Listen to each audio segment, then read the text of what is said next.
नमस्कार दोस्तों, स्वागत है आपका आपके अपने न्यूज़ चैनल हिमालयन न्यूज़ में। मैं हूं आपके साथ विजेंद्र धुनियाल और देखिए आज की उत्तराखंड की सभी प्रमुख खबरें जो कि इस प्रकार से हैं।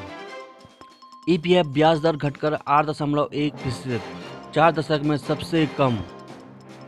होली होली से पहले केंद्र की मोदी सरकार ने पीएफ खातेधारकों को जोर का झटका दिया। कर्मचारी भविष्य निधि संगठन ईपीएफओ की बैठक में वित्त वर्ष 2021-22 के लिए ईपीएफ जमा पर ब्याज दर में 0.4% कटौती कर निर्णय लिया गया है और अब 8.5% से घटाकर 8.1% हो गया है और यह पिछले 40 साल में सबसे कम है। और इस फैसले से देश में करीब 5 करोड़ कर्मचारी को नुकसान होगा और इससे पहले 1977 से 1978 में ईपीएफओ ने 8% ब्याज दिया और इसके बाद से यह 8.25% अधिक रहा है। 1984 में 10% से ज़्यादा भी थी ब्याज दर।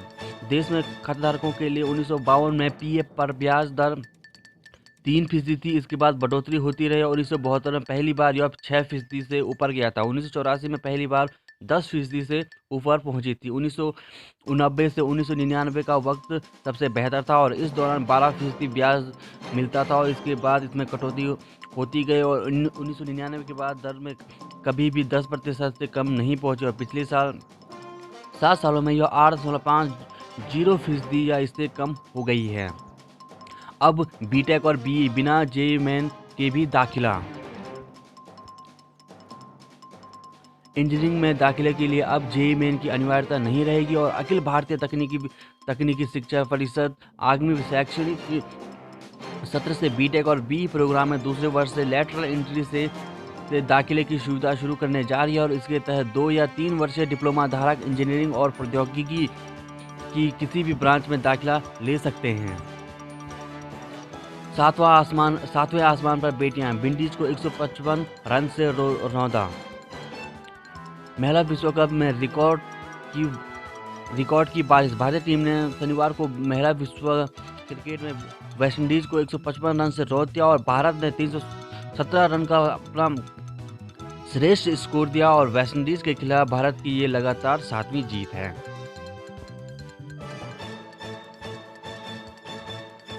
मंधाना हरमन ने की विश्व कप में भारतीय महिलाओं की सबसे बड़ी साझेदारी। 184 रन की साझेदारी पर पूनम और कामिनी का 175 रन का 9 साल का पुराना रिकॉर्ड तोड़ा।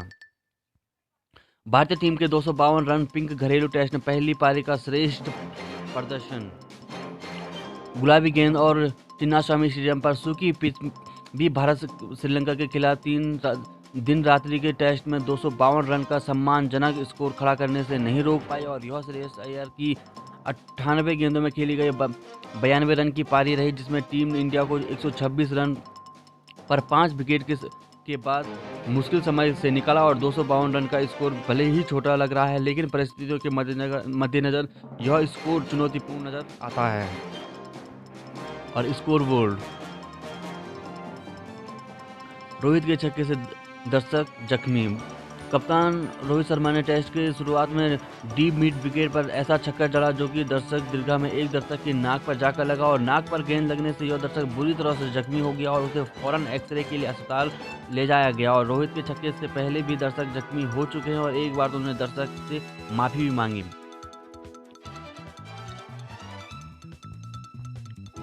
धामी के लिए 4 विधायक अपनी सीट छोड़ने को तैयार। कार्यवाहक मुख्यमंत्री पुष्कर सिंह धामी की दावेदारी प्रबल, कई अन्य भी कतार में। महिला सीएम के तौर पर रितु खंडूड़ी का नाम उभरा। जैसे जैसे सरकार गठन की प्रक्रिया समय लग रहा है, मुख्यमंत्री पद के लिए उम्मीदवारों की सूची लंबी होती जा रही है। कार्यवाहक सीएम धामी के अलावा विधायकों में से सतपाल महाराज, डॉक्टर धन सिंह राव, मदन कौशिक के बाद अब महिला चेहरे के तौर पर पूर्व मुख्यमंत्री मेजर जनरल बीसी खंडूड़ी की बेटी रितु खंडूड़ी के नाम पर भी चर्चा शुरू हो गई है। और सांसदों में पूर्व केंद्रीय मंत्री डॉक्टर रमेश पोखरियाल निशंक, केंद्रीय रक्षा राज्य मंत्री अजय भट्ट के नाम को भी चर्चा है। उत्तराखंड विधानसभा चुनाव में 2/3 बहुमत हासिल करने के बाद भी सरकार के गठन और मुख्यमंत्री के नाम को तय करने के लिए भाजपा में कसमकस जारी है लेकिन कार्यवाहक मुख्यमंत्री पुष्कर सिंह धामी की दावेदारी प्रबल बताई जा रही है। चंपावत के विधायक कैलाश गहतोड़ी, जागेश्वर विधायक मोहन सिंह नेहरा और रुड़की विधायक प्रदीप बत्रा और खानपुर विधायक उमेश शर्मा धामी के लिए अपने विधायक की सीट छोड़ने के लिए तैयार हैं और इसके अलावा धामी मंत्रिमंडल के सहयोगी रहे गणेश जोशी और अरविंद पांडे ने भी बतौर मुख्यमंत्री धामी को समर्थन की घोषणा की। फिलहाल गेंद भाजपा आला कमान के पाले में है। कीव की ओर करीब, रूस अंतरिक्ष स्टेशन गिराने के लिए किया आगाह। रूस युद्ध के 17वें दिन शनिवार को रूसी सैनिक राजधानी कीव के और करीब पहुंच गए हैं और उत्तर पूर्व दिशा में राजधानी की ओर तीन तरफ से तेजी से बढ़ रही रूसी सेना के काफिलों ने शहर पर कब्जे के लिए पूरा जोर लगा रखा है। 500 टन का ISS गिरा तो भारी नुकसान। रूसी अंतरिक्ष एजेंसी रास कास्मोस के प्रमुख दामित्री रोगेजिन ने नासा व अन्य अंतर्राष्ट्रीय भागीदारों को पत्र लिखा। इसमें कहा कि प्रतिबंध के कारण ISS की देखरेख में सेवा बाधित हो सकती है। इसमें 500 टन का अंतरिक्ष स्टेशन गिर सकता है और इससे भारी नुकसान हो सकता है। तैयारी अधूरी, इस साल भी नहीं हो पाएंगे राष्ट्रीय खेल। उत्तराखंड में 2018 में होना था आयोजन। उत्तराखंड में खेलों को बढ़ावा देने के दावे चाहे जो भी हो, पर धरातल पर तैयारियां बेहद सुस्त है और 2014 में आवंटित 38वें राष्ट्रीय खेल 2018 में होने वाले थे, लेकिन तैयारी पूरी न होने पाने के कारण इस बार खेल नहीं हो पाएंगे। 2018 में उत्तराखंड की मेजबानी में राष्ट्रीय खेल नहीं हो पाए तो 2020 के तक खिसक गए। 2020 में भी ना होने पाने के कारण 2022 में के आसार थे, लेकिन आज तक तैयारी अधूरी है और विभाग की ओर से पिछले साल खेलों के लिए 2 मुख्य और 6 सैटेलाइट स्थल चयनित किए गए थे, जिसमें देहरादून हल्द्वानी मुख्य स्थल थे। राष्ट्रीय खेल अवस्थाना विकास के लिए 996 करोड़ एवं राष्ट्रीय खेल ऑपरेशन के लिए 250 करोड़ के धनराशि प्रस्तावित की गई थी, लेकिन तैयारी को लेकर विभागों में मैराथन बैठकों के बाद धरातल पर कुछ नहीं है। विभागीय सूत्रों के मुताबिक अगले 3 से 4 साल बाद प्रदेश में राष्ट्रीय खेल नहीं हो पाएंगे। प्रदेश में इस साल 38वें राष्ट्रीय खेल नहीं हो पाएंगे। इसकी एक वजह यह भी है कि अभी 36वें और 37वें राष्ट्रीय खेल भी नहीं हो पाए हैं। गिरधारी सिंह रावत, खेल निदेशक। उत्तरकाशी में घट रहा है उत्तराखंड क्रांति का जनाधार। दल ने कभी यमुनोत्री सीट पर 2 बार जमाया था कब्जा, अब इस बार गंगोत्री और यमुनोत्री में प्रत्याशी नहीं बचा पाए जमानत। एक समय में गुटबाजी के बावजूद जिले की 3 में से 1 विधानसभा सीट दो बार कब्जा जमाने वाले उत्तराखंड क्रांति दल का जनाधार घटता जा रहा है और इस विधानसभा चुनाव में पार्टी ने गंगोत्री और यमुनोत्री सीट पर चुनाव लड़ा था, लेकिन दोनों ही सीटों पर एक भी प्रत्याशी अपनी जमानत नहीं बचा पाया। उत्तराखंड क्रांति दल ने राज्य गठन के बाद हुए पहले चुनाव में जिले की यमुनोत्री सीट पर जीत दर्ज कर सबको चौंकाया। इस चुनाव में उत्तराखंड क्रांति दल के प्रत्याशी प्रीतम पंवार को 9,448 वोट मिले थे और 2007 में चुनाव में यह 11,156 वोटों के साथ दूसरे पायदान पर रहे। वही 2012 में प्रीतम पंवार फिर जीते। उक्रांत से ज़्यादा नोटा ले गया वोट। प्रदेश में क्षेत्रीय दल उत्तराखंड क्रांति दल का प्रदर्शन गिरता जा रहा है। स्थिति यह है कि विधानसभा चुनाव को नोटा की उत्तराखंड क्रांति दल की बेहतर स्थिति है। पौड़ी जिले की 6 विधानसभा सीटों में से उत्तराखंड क्रांति दल 3 सीटों पर नोटा से पीछे रह गया, जबकि 2 सीटों में नोटा और उत्तराखंड क्रांति दल लगभग बराबर हैं। एकमात्र श्रीनगर सीट पर उत्तराखंड क्रांति दल का मत प्रतिशत थोड़ा ठीक रहा। उत्तराखंड राज्य निर्माण के लिए संघर्ष कदम ठोकने वाले उत्तराखंड क्रांति दल चुनाव नतीजों में बेदम हो जाती है। पौड़ी में फिर किया दरकिनार रहा क्षेत्रीय दल। आपकी योजनाओं में दिखी रुचि, वोट नहीं दिया। गंगोत्री विधानसभा सीट में मतदाताओं ने आम आदमी पार्टी की विभिन्न योजनाओं में रुचि तो दिखाई, लेकिन वोट नहीं दिया। आप इन योजनाओं की पंजीकरण संख्या के आधार पर जीत के प्रति आश्वस्त थी, लेकिन चुनाव नजदीक आते ही मतदाता आपको भूल व भाजपा कांग्रेस के बीच सिमट गए। इतना ही नहीं, आप अपनी पार्टी के सदस्यों को भी वोटरों में तब्दील नहीं कर पाया। आम आदमी पार्टी गंगोत्री विधानसभा सीट पर पार्टी के सदस्यों के बराबर भी वोट नहीं पा सकी। पार्टी के पदाधिकारियों के अनुसार गंगोत्री सीट पर आपकी सदस्यता 6,000 से अधिक है, लेकिन यहाँ आपको 6,000 वोट नहीं पड़े और चुनाव प्रचार के दौरान आपने मुफ्त बिजली के लिए गारंटी कार्ड, परिवार से एक व्यक्ति को रोजगार दिए जाने की गारंटी व महिला शक्तिकरण जैसी योजनाओं के लिए पंजीकरण कराया गया था।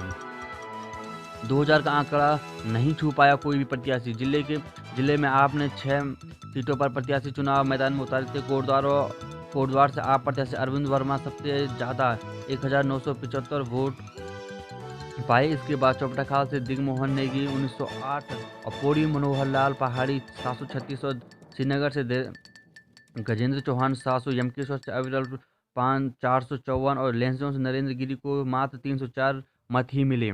कांग्रेस पर वोट प्रतिशत बटा पर दूर रह गई जीत। रुद्रप्रयाग सीट पर कांग्रेस पहले चरण में पिछड़ना जो शुरू हुई यह आखिर तक बना रहा और 9,801 मतों से चुनाव हार गए। हालांकि इस बार पार्टी का वोट प्रतिशत ज़्यादा रहा। विधायक नेगी ने जनता का जताया आभार। टिहरी सीट पर कांग्रेस जमानत भी नहीं बचा पाई। टिहरी की 6 सीटों में से 5 सीटों पर भाजपा ने जीत हासिल की। कांग्रेस प्रतापनगर सीट पर ही खाता खोलने में सफल रही, जबकि यूकेडी उत्तराखंड जन एकता पार्टी उजपा और आप एक भी सीट नहीं जीत पाए और इसमें से उजपा के दिनेश धन्ने ने 18,851 मत पाकर भाजपा को कड़ी टक्कर दी, जबकि कांग्रेस जमानत भी नहीं बचा पाई और टिहरी सीट पर भाजपा के किशोर उपाध्याय ने 19,802 वोट लाकर जीत हासिल की, जबकि कांग्रेस टिहरी सीट पर जमानत भी नहीं बचा पाई। पोखरो में 4 आवासीय मकान ध्वस्त। टाइगर सफारी के पास बिना प्रशासनिक अनुमति के नियम विरुद्ध हुआ था निर्माण। कारगिल टाइगर रिजर्व पीटीआर प्रशासन ने शनिवार को कालागढ़ टाइगर रिजर्व वन प्रभाग के अंतर्गत पोखरो में टाइगर सफारी परिसर के पास अवैध रूप से बने 4 आवासीय भवनों को ध्वस्त कर दिया और इन भवनों को बीते वर्ष सितंबर माह से निरीक्षण के बाद राष्ट्रीय बाघ संरक्षण प्राधिकरण से अवैध घोषित किया था। इसके साथ ही कारपेट प्रशासन की ओर से 6 नवंबर में इसी तरह की कार्रवाई केटीआर और मोरघट्टी में की गई थी। पोखरो वन विभाग परिसर में भवन किए गए ध्वस्त।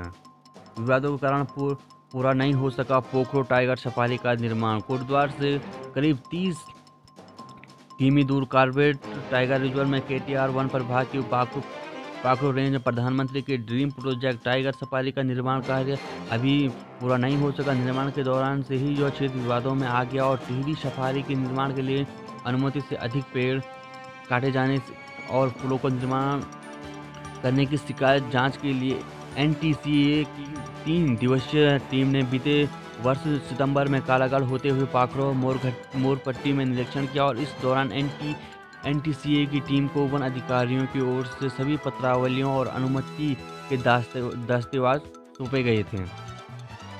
बीआरओ ने खोला बद्रीनाथ हाईवे खुलने से सेना और आईटीबी के वाहनों को आवाजाही।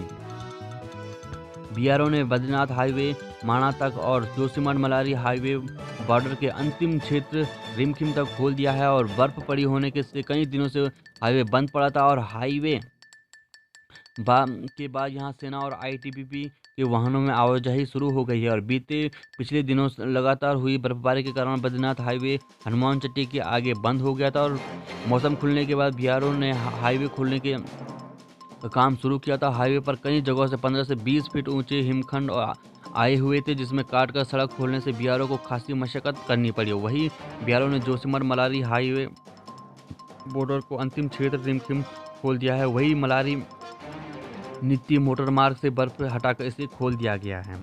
मिठाई व पूजा सहित 8 सैंपल जांच के लिए भेजे गए हैं। उत्तरकाशी खाई में गिरने से एक व्यक्ति की मौत। कंडिसौर टिहरी तहसील के ग्राम डोभन के पास नगुण ग्राम गाड़ नामे तो में एक मजदूर खाई में गिरने से मौत हो गई और सूचना मिलने के बाद मौके पर पहुंची राजस्व पुलिस ने शव को पोस्टमार्टम के लिए जिला अस्पताल बौराड़ी भेज दिया गया है। हिरण के बच्चे को जंगल छोड़ने ले जाते वनकर्मी। टापू में फंसे हिरण के बच्चे को जीवन रक्षा। भागीरथी नदी पर बने टापू में फंसे हिरण के एक बच्चे को एसडीआरएफ की रेस्क्यू कर वन विभाग की ओर सौंप दिया। वन विभाग ने हिरण के बच्चे को सकुशल मुखेम रेंज के जंगल में छोड़ दिया गया। मणिकर्णिका घाट के समीप भागीरथी नदी पर बने टापू पर शनिवार कुछ लोगों ने हिरण के बच्चे को फंसा हुआ देखा और इसकी सूचना वन विभाग को दी और वन विभाग की टीम मौके पर पहुंची, लेकिन संसाधन न होने के कारण टापू तक पहुंच पाना मुश्किल नहीं हो पाई थी और हिरण के बच्चे ने रेस्क्यू के लिए एसडीआरएफ को सूचना दी और एसडीआरएफ प्रभारी जगदम्बा प्रसाद ने बताया कि डिप्टी रेंजर एसपी मिश्रा ने बताया कि हिरन का बच्चा पानी पीने नदी में आया था और लेकिन किसी तरह टापू में पहुंच गया। भागीरथी की तेज धारा को पार कर वो वापस नहीं लौट पा रहा था। पपड़ासू बाईपास के पुल का हिस्सा क्षतिग्रस्त। भूस्खलन से पुल के एम्बैटमेंट की बुनियाद हुई क्षतिग्रस्त। बद्रीनाथ हाईवे पर निर्माणाधीन तीसरे पुल की बुनियाद पर हो रहा है भूस्खलन।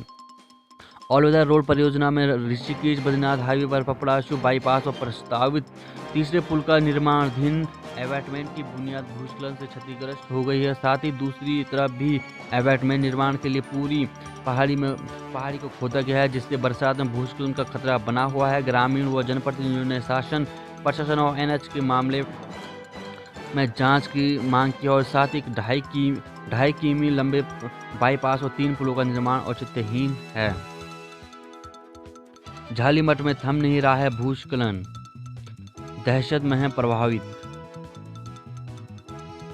रुद्रप्रयाग तल्ला नागपुर के ग्राम पंचायत सारी से के झालीमठ में भूस्खलन थम नहीं रहा है, जहां प्रभावित 11 परिवार पहले से अपने घरों को छोड़कर स्कूल, पंचायत भवन और अन्यत्र घरों में शरण लिए हुए हैं, जबकि अन्य मकानों पर भी दिनों दिन दरारें पड़ रही है, जिससे कि हालत नाजुक हो गई है।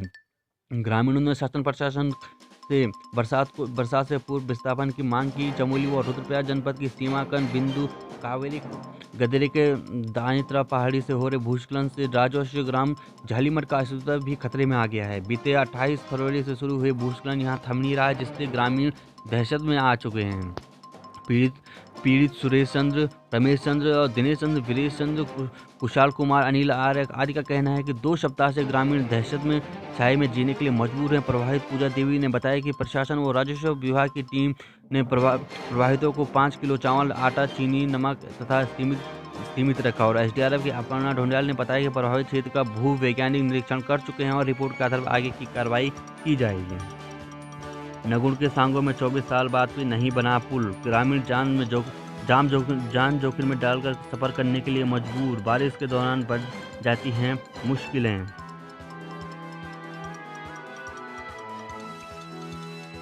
धौलधार ब्लॉक के गोजमोर नगुण गाड़ में क्षतिग्रस्त पुल का 24 साल बाद भी पुनर्निर्माण नहीं हो पाया। पुल का पुनर्निर्माण नहीं होने के कारण कई गांव के ग्रामीण गाड़ पार कर आवागमन करने के लिए मजबूर हैं। ग्रामीण लंबे समय से लोक निर्माण विभाग से लेकर जिला पंचायत से पुल का निर्माण कराने की मांग कर रहे हैं, लेकिन ग्रामीणों की महत्वपूर्ण समस्याओं का निराकरण नहीं हो पा रहा है, जिससे ग्रामीणों में रोष है।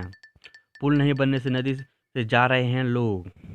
उज्जवलपुर जसपुर डुंगरी बैनोली मोटर मार्ग पर आटागाड़ नदी में पुल नहीं बनने से लोगों को नदी से होकर जाना पड़ता है और कणप्याग रानीखेत हाईवे पर उज्जवलपुर के पास से वर्ष 2007 से जसपुर, सैलेश्वर, डुंगरी, बैनोली, नंदा सिंह आदि गाँव के लोगों को यातायात सुविधा पहुंचाने के लिए उज्जवलपुर जसपुर डुंगरी बैनोली सड़क स्वीकृत हुई थी। क्षेत्र पंचायत सदस्य विनोद सिंह, इंदिरा देवी, हरेंद्र चौधरी और सुभाष चौधरी, देवेंद्र सिंह, पुष्कर सिंह, वीरेंद्र प्रकाश और बलबीर और बसंत ने कहा कि 2015 से बैनोली तक करीब 12 किलोमीटर सड़क बनकर तैयार हुई है।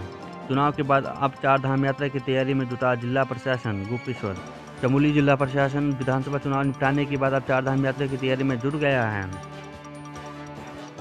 श्रीनगर गोला पार्क में होली के त्योहार के लिए सजी दुकानें।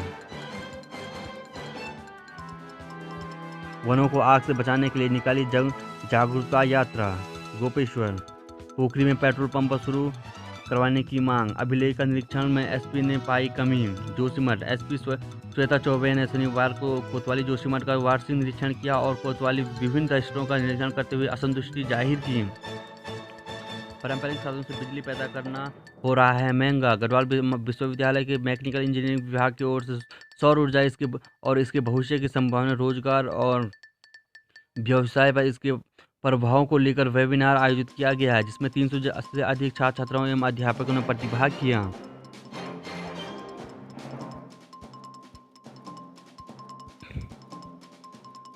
रोसली खाल इको टूरिज्म सर्किट बना। टिहरी की हसीन वादियों के साथ इको टूरिज्म का लुत्फ उठा सकेंगे सैलानी।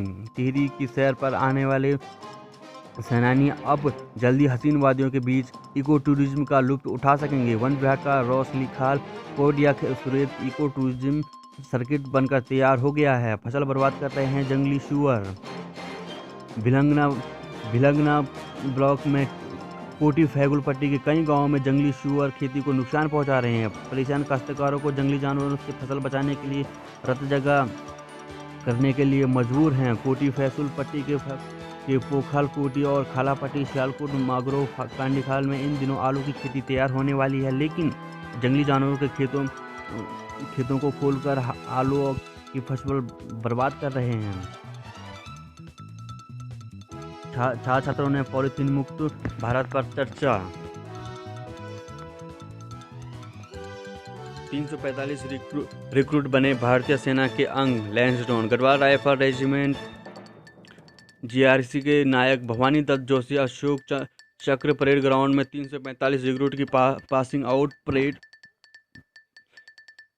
का आयोजन किया गया। जॉब अलर्ट, CSBO में करें आवेदन। 28 पद, आयु सीमा न्यूनतम आयु 28 वर्ष व अधिकतम 25 वर्ष। उम्मीदवार किसी मान्यता प्राप्त बोर्ड, प्राइवेट बोर्ड, एक्सचेंज से मैट्रिक या समकक्ष उत्तीर्ण हो। अभ्यर्थी को अंतिम चयन मेरिट के आधार पर किया जाएगा। मेरिट सूची 100 अंकों वाली लिखित परीक्षा में प्राप्त अंकों के अनुसार की जाएगी। अखिल भारतीय आयुर्विज्ञान संस्थान में 23 पद, एसोसिएट प्रोफेसर, असिस्टेंट प्रोफेसर और अन्य पद रिक्त हैं। भारतीय नौसेना ट्रेडमेंट्स में बहुत बड़ी भर्ती, 1531 पद। सिविलियन कार्मिकों की भर्ती जल्द करें आवेदन। न्यूनतम आयु 18 वर्ष व अधिकतम 25 वर्ष। आयु में छूट सरकारी नियमों के अनुसार निर्धारित की गई है। मान्यता प्राप्त बोर्ड से मैट्रिक या समकक्ष योग्यता प्राप्त हो। अभ्यर्थी ने मैकेनिक या समकक्ष योग्यता के साथ सेना, नौसेना और वायुसेना की समुचित तकनीकी शाखा में 2 वर्ष की नियमित सेवा की हो। चयन का तरीका, अभ्यर्थी को अंतिम चयन के लिए लिखित परीक्षा का आयोजन किया जाएगा और 100 अंकों की वास्तुनिष्ठ प्रकार की परीक्षा होगी और सामान्य विभिन्न पदों पर हो रही हैं भर्तियां। भारतीय अक्षय ऊर्जा विकास संस्थान लिमिटेड, भारतीय खाद्य निगम में अंतिम तिथि 3 अप्रैल 2022। फुटबॉल में चमोली की टीम बनी चैंपियन। रुद्रपुर,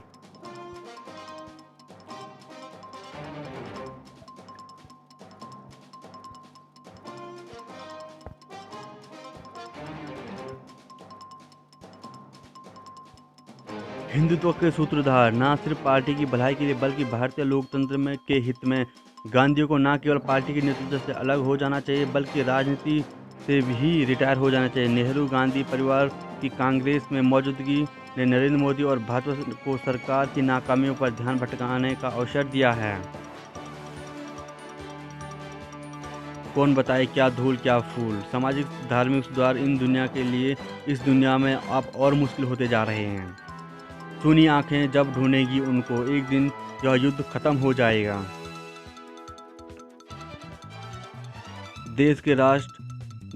दो देशों के राष्ट्रपतियों को आमने सामने होना, एक दूसरे से हाथ मिलाएंगे, मुस्कुराएंगे और दिल मिले ना मिले लेकिन वैचारिक सहमति पर युद्ध समाप्ति की घोषणा कर देंगे। अवसर युद्ध की समाप्ति तथा युद्धरत देशों के बीच होने वाले समझौते के मौके पर ऐसा ही होता है।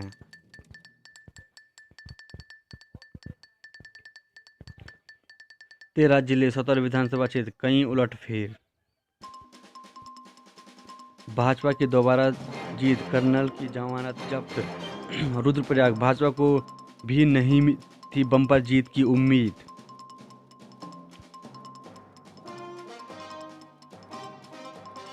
हरिद्वार, ज्वालापुर कांग्रेस और खानपुर में निर्दलीय ने चौंकाया। जिले की ज्वालापुर और खानपुर सीट के नतीजे अप्रत्याशित रहे। भाजपा को भारी बहुमत के बाद भी जिले में 5 सीटें गंवानी पड़ी। जिले से 11 सीटों में से 9 पर कहीं न कहीं आमने सामने त्रिकोणीय मुकाबले के साथ साफ संकेत दिए। खानपुर में बसपा और भाजपा ने सीधी टक्कर से संभावना जताई जा रही थी, लेकिन यहां निर्दलीय उमेश कुमार भी मजबूती से मैदान में थे। उनकी जीत का अनुमान राजनीतिक विशेषज्ञों को भी नहीं था, लेकिन उन्होंने सभी को पछाड़ते हुए आश्चर्य में डाल दिया। ज्वालापुर सीट से भी इंजीनियर रवि बहादुर कांग्रेस के टिकट पर चुनाव लड़े थे। दरअसल यहां से पहले पूर्व जिला पंचायत अध्यक्ष बरखा रानी को कांग्रेस प्रत्याशी बनाया गया था। बाद में रवि बहादुर को टिकट दे दिया गया और उनके चुनाव लड़ने से भाजपा के सुरेश राठौर अधिक मजबूत दिखाई दे रहे थे। मतदान के बाद उन्हें आत्मविश्वास से भी उनकी जीत झलक रही थी। भाजपा सरकार की हकीकत हम आम जनता को नहीं समझा पाई। गोदियाल विधानसभा चुनाव में उम्मीद से परे नतीजे सामने आने के बाद कांग्रेस में बड़ा झटका लगा। पूर्व मुख्यमंत्री और चुनाव अभियान समिति के अध्यक्ष हरीश रावत के बाद प्रदेश अध्यक्ष गोदियाल ने भी हार की जिम्मेदारी स्वीकार की। उन्होंने कहा कि हम भाजपा सरकार की हकीकत को जनता के साथ समझाने में नाकाम रहे और पीसीसी अध्यक्ष होने के नाते हम इस हार को स्वीकार करते हैं। विधानसभा चुनाव परिणाम के बाद शनिवार को पहली बार एक कांग्रेस मुख्यालय में प्रेस कॉन्फ्रेंस पर गोदियाल मीडिया से रूबरू हुई। उन्होंने कहा कि हमें लगातार 5 साल जनता की आवाज़ उठाई, लेकिन परिणाम हमारे पक्ष में नहीं आए। पीसीसी अध्यक्ष होने के नाते वह इस असफलता की जिम्मेदारी लेते और उन्होंने कहा कि प्रदेश की जनता के सामने सुनहरा मौका था। हम मजबूत इरादों और राज्य के विकास को खाका लेकर चुनाव में उतरे थे। रेस में कोई नहीं, केंद्रीय नेतृत्व का निर्णय मान्य। नवनिर्वाचित विधायक रितु खंडूड़ी के भाजपा प्रदेश कार्यालय में आगमन पर ढोल की थाप पर झूमती महिला मोर्चा की कार्यकर्ताएं। 22 मार्च तक ट्रेजरी ने कॉलेजों से मांगे टैबलेट, बिल और वाउचर।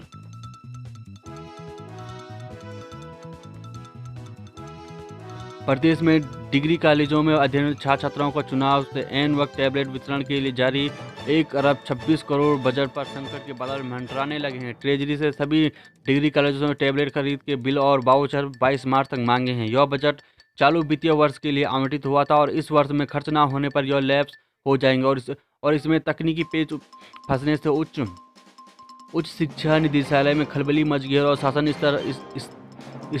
शासन स्तर पर इसमें समाधान निकालने की कोशिशें की जा रही हैं। चुनाव से पहले पुष्कर सिंह धामी की सरकार ने डिग्री कॉलेजों में स्नातक और स्नातकोत्तर के सभी छात्र छात्राओं को टैबलेट देने की घोषणा की थी और इस पर उच्च शिक्षा निदेशालय ने 105 राजकीय कॉलेजों में पंजीकृत 1,05,000 विद्यार्थियों के लिए शासन को बजट की डिमांड भेज दिए गए थे। 1500 पदों पर डॉक्टरों और एएनएम की भर्ती का रास्ता साफ। उत्तराखंड शिक्षा चिकित्सा सेवा चयन बोर्ड के माध्यम से आयुर्वेदिक विभाग, राज्य मेडिकल कॉलेज और स्वास्थ्य विभाग में डॉक्टरों व एएनएम की खाली पदों पर बम्पर भर्तियां होंगी और विधानसभा चुनाव की आचार संहिता हटने के बाद बोर्ड में लगभग 1500 पदों की भर्ती की कागजात शुरू कर दी है और इसमें आयुर्वेदिक चिकित्सा अधिकारियों के 256 पदों की विज्ञप्ति जारी कर दी है। चुनाव से पहले चिकित्सा सेवा चयन बोर्ड के आयुर्वेदिक विभाग ने 256 पद, चिकित्सा शिक्षा विभाग ने राज्य के मेडिकल कॉलेजों में से असिस्टेंट प्रोफेसर के 393 पद और स्वास्थ्य विभाग में एएनएम के 824 पदों पर भर्ती का प्रस्ताव मिला था। डिजिटल मार्केटिंग में बनाएंगे कैरियर तो रोजगार के खुलेंगे हजारों अवसर। तुरंत लीजिए सफलता के कोर्स में एडमिशन। गुरु सीखकर आप भी बन सकते हैं मार्केटिंग गुरु। नागरिक गलियारों पर रूस की बमबारी तेज, बचाव मुश्किल। युद्ध क्षेत्र में नागरिकों को निकालने के लिए मानव गलियारा बनाने के ऐलान के बावजूद रूसी फौज को आवासीय इलाकों में भीषण बमबारी की हालत को और ख़राब कर दिया। राजधानी की ओर उसके उत्तर में पश्चिमी हिस्से की ओर से मैरियोपोल और सुमी में शनिवार को तय किए गए मानव बचाव गलियारे में रूसी बमबारी और रॉकेट हमले तेज हो गए हैं और यूक्रेन के उप प्रधानमंत्री आइरिना और वेरेशचुक ने कहा कि बमबारी के कारण नागरिकों को बचाकर निकालना और मुश्किल होता जा रहा है। आइरिना ने कहा कि लोगों को सुरक्षित निकासी से लिए सहमति। मानव गलियारे खोले गए थे लेकिन बीते 2 दिनों से रूसी हमला तेज हो गया और हालांकि जेलेंस्की ने एक सलाहकार ने बताया कि नागरिकों को लेने के लिए 79 बस और 2 ट्रक सुमी रवाना हुए हैं। शरणार्थियों को लेकर पड़ोसियों ने खड़े किए हाथ। यूक्रेन के अभी भी बहुत तेजी से पलायन जारी है और इस बीच पोलैंड और वार्सा और काकरो ने शरणार्थियों को स्वीकार नहीं करने की बात कही। पिछले 2 सप्ताह से करीब 1 लाख यूक्रेनी नागरिक काकरो और 2 लाख लोग वारसा पहुंच चुके हैं। दरअसल इन शहरों में खाद्य और आवास संकट खड़ा हो गया और साथ ही गरीबी और बीमारी के चलते स्वास्थ्य सेवाएं भी ठप पड़ गई हैं। मान ने सरकार बनाने का दावा पेश किया। पंजाब आपके सभी निर्वाचित विधायकों का समर्थन पत्र राज्यपाल को सौंपा। कांग्रेस कार्यकारिणी समिति की बैठक आज, हार पर होगा मंथन। कांग्रेस कार्यकारिणी समिति की बैठक रविवार को होगी। इसमें 5 राज्यों की विधानसभा चुनाव में मिली करारी हार पर मंत्रणा की जाएगी। पार्टी सूत्रों का कहना है कि कांग्रेस अध्यक्ष सोनिया गांधी पार्टी मुख्यालय में रविवार शाम 4 बजे होने वाली बैठक को अध्यक्षता करेगी और कांग्रेस को पंजाब में आपके हाथों सत्ता गंवानी पड़ी थी और उत्तर प्रदेश, उत्तराखंड, गोवा, मणिपुर में भी वह कोई खास करिश्मा नहीं कर पाई। बैठक हंगामेदार रह सकती है क्योंकि पांडुचेरी में सत्ता गंवाने और केरल, आसाम व पश्चिम बंगाल चुनाव में खराब प्रदर्शन को लेकर असंतुष्ट गुट G27 के नेताओं ने शुक्रवार को वरिष्ठ नेताओं गुलाम नबी आज़ाद के आवास पर कुछ सुधारात्मक कदम उठाने व संगठन के आमूल बदलाव सुझाव दिया था, लेकिन इस मोर्चे पर कोई खास पहल नहीं हुई थी। कांग्रेस के वरिष्ठ नेता CM इब्राहिम ने छोड़ी पार्टी, जद एस में जाएंगी। जनगणना के नियम बदले ऑनलाइन दर्ज करा सकेंगे जानकारी। घर घर सर्वे के जरिए आंकड़े जुटाने के लिए भी जल्द नए कार्यक्रम करेगी सरकार। ऑपरेशन गंगा, यूक्रेन से लौटे 4 नेपाली नागरिक अपने देश पहुंचे। अब यूनिफॉर्म में किसी को देख बनती है मदद की आस, मोदी। प्रधानमंत्री नरेंद्र मोदी ने शनिवार को कहा कि आज़ादी के बाद देश के सुरक्षा तंत्र में शायद ही कोई सुधार किया गया है, जबकि इसकी आवश्यकता थी। उन्होंने कहा कि सुरक्षा मुहैया कराने में शामिल लोगों को समग्र परीक्षण की जरूरत है। आम लोगों की, खासकर पुलिस बल को लेकर धारणा है कि इनसे दूर ही रहना बेहतर है। हालांकि इससे अब बदलाव आया है। कोविड-19 के दौरान पुलिसकर्मियों और सुरक्षा कर्मियों ने मानवीय कार्य से छवि बदली है। अब जब भी लोग यूनिफॉर्म में किसी को देखते हैं, उसके अंदर मदद की आस बढ़ती है। जैश के पाकिस्तानी सरंगना समेत 4 आतंकी ढेर कई वारदात में थे शामिल। श्रीनगर, कश्मीर घाटी में लगातार दूसरे दिन शुक्रवार को रात भर चली मुठभेड़ में सुरक्षा बलों ने जैश ए मोहम्मद के सरगना और पाकिस्तानी आतंकी समेत 4 दहशतगर्दों को सफाया कर दिया और एक आतंकी जो को पकड़ने में कामयाबी मिली है। नीट 2021 कट ऑफ 15% तक कम करने का फैसला। केंद्रीय स्वास्थ्य मंत्रालय ने लगभग 8000 रिक्त सीटें भरने के लिए सभी श्रेणियों में नीट PG 2021 के लिए कट ऑफ 15% तक कम करने का निर्देश दिए। ऐसे में संशोधित नतीजे का घोषणा जल्द ही करेंगे। सामान्य श्रेणी के छात्रों के लिए परसेंटाइल होगा 35। सामान्य श्रेणी के छात्रों के लिए क्वालिफाइंग परसेंटाइल को घटाकर 35 PS, सामान्य उम्मीदवारों के लिए 30 और आरक्षित श्रेणी की SC, ST, OBC के लिए 25 हो जाएगा। 25,000 उम्मीदवारों को मिलेगा मौका। समाज को एक राष्ट्र के रूप में स्थापित करने की जरूरत। संघ होसबेल बोले, कमजोर हो गया था नए भारत का सपना। HDFC ने RBI ने हटाई सभी पाबंदियां। 6 माह के बच्चे को लगाया नया दिल और ह्यूमन ग्लैड। ब्रिटेन में 6 माह के एक बच्चे को शरीर में एक साथ 2 जरूरी अंगों का प्रत्यारोपण कर किया गया और पहला अंग खून की सप्लाई के लिए, दूसरा शरीर की प्रतिरोधक क्षमता बढ़ाने के लिए किया गया। ड्यूक यूनिवर्सिटी हॉस्पिटल में हुई इस सर्जरी ने दुनिया की पहली कम्बिनेशन सर्जरी बताया जा रहा है, जब इतने छोटे बच्चे के शरीर में नया दिल और इम्यून ग्लैड का एक साथ प्रत्यारोपण किया गया। अविश्वास प्रस्ताव, हार के डर से खान बौखलाए, विपक्षी नेताओं को कहा डाकू। पाक PM इमरान खान ने अपनी सरकार के खिलाफ अविश्वास प्रस्ताव का सामना करने से बुरी तरह से डरे हुए हैं। उन्होंने कहा कि जनसभा प्रस्ताव लाने वाले 3 विपक्षी नेताओं में मर्यादा की सारी सीमाएं लांघते हुए अपमानजनक भाषा बोलते हुए प्रस्ताव गिराने की स्थिति में उन्हें नतीजे भुगतने की धमकी तक दे डाली। उन्होंने कहा कि मौलाना फजल रहमान, असद आरिफ अली जरदारी, शहबाज शरीफ के तिकड़ी को शोबाज शरीफ डोभाल को डाकू कहा। LAC पर जरूरी सहयोग जारी करेगा अमेरिका, शीर्ष एडमिरल। पाकिस्तान मिसाइल मामले में पाकिस्तान ने की संयुक्त जांच की मांग। धन्यवाद। जय हिंद, जय भारत, जय उत्तराखंड।